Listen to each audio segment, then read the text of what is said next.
ഒടുവിൽ നമ്മളെല്ലാം പ്രതീക്ഷിച്ചതുപോലെ സ്വർണം അതിൻ്റെ പുതിയ റെക്കോർഡ് ഇട്ടിട്ടുണ്ട്. ഇന്നലെ വരെ നമ്മൾ റെക്കോർഡ് എന്ന് പറഞ്ഞിരുന്ന വിലയെല്ലാം തകിടം മറിഞ്ഞിട്ടുണ്ട്. നമുക്ക് ഇന്നത്തെ ഏറ്റവും പുതിയ സ്വർണത്തിൻ്റെ വില പരിശോധിക്കാം. ഇന്ന് ഒരു പവന് 79,560 രൂപയാണ് വില വരുന്നത്.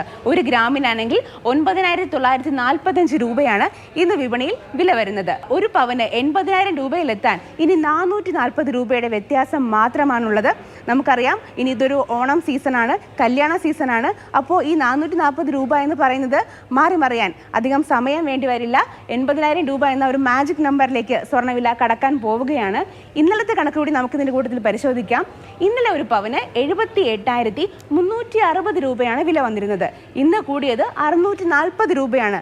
ഒറ്റ ദിവസത്തെ വ്യത്യാസമാണ് ഈ 640 രൂപ എന്ന് പറയുന്നത്. കഴിഞ്ഞ മാസം അതായത് ഓഗസ്റ്റ് 8-ന് സ്വർണത്തിന്റെ വില ഒരു പവന് 75,760 രൂപയായിരുന്നു. പിന്നീട് 20-ാം തീയതി അതായത് ഓഗസ്റ്റ് 20 വരെ സ്വർണത്തിന്റെ വില 2,300 രൂപയുടെ കുറവ് ഉണ്ടായതാണ് നമുക്ക് കാണുന്നത്. അറിയാം, കർക്കിടക മാസം അവസാനിച്ചു, ചിങ്ങമാസം തുടങ്ങിയപ്പോൾ ഈ കുറഞ്ഞ നിരക്ക് വർദ്ധിക്കുകയും നമ്മൾ പിന്നെ റെക്കോർഡ് വില എന്ന രീതിയിൽ വാർത്തകൾ വരികയൊക്കെ ചെയ്തു. GSTയുടെ നിരക്കും ഇതിൻ്റെ കൂട്ടത്തിൽ ചേർത്ത് പറയേണ്ടതാണ്. അതായത് നമ്മുടെ 56-ാം GST കൗൺസിലിൽ സ്വർണത്തിന്റെ വിലയിൽ മാറ്റമൊന്നും സംഭവിച്ചില്ല. അതുകൊണ്ട് തന്നെ അത് 3% തുടരുകയാണ് ചെയ്യുന്നത്. ആഭരണം വാങ്ങുമ്പോൾ പണിക്കൂലി 5% തുടരും. GSTയിൽ വ്യത്യാസമൊന്നും വരാത്തത് കൊണ്ടാണ് ഈ പണിക്കൂലി 5% തന്നെ തുടരുന്നത്.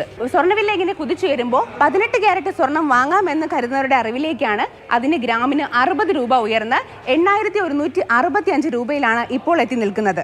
അപ്പോൾ സ്വർണ്ണവില ഇങ്ങനെ വർദ്ധിക്കുന്നത് സ്വർണ്ണപ്രേമികൾക്കും അതുപോലെ തന്നെ കല്യാണ ആവശ്യങ്ങൾക്ക് പർച്ചേസ് ചെയ്യുന്നവർക്കും എല്ലാം വലിയ ആശങ്കയാണ് ഉണ്ടാക്കുന്നത്. ഇനിയും സ്വർണ്ണവില വർദ്ധിക്കുമെന്നാണ് വിദഗ്ധർ അഭിപ്രായപ്പെടുന്നത്.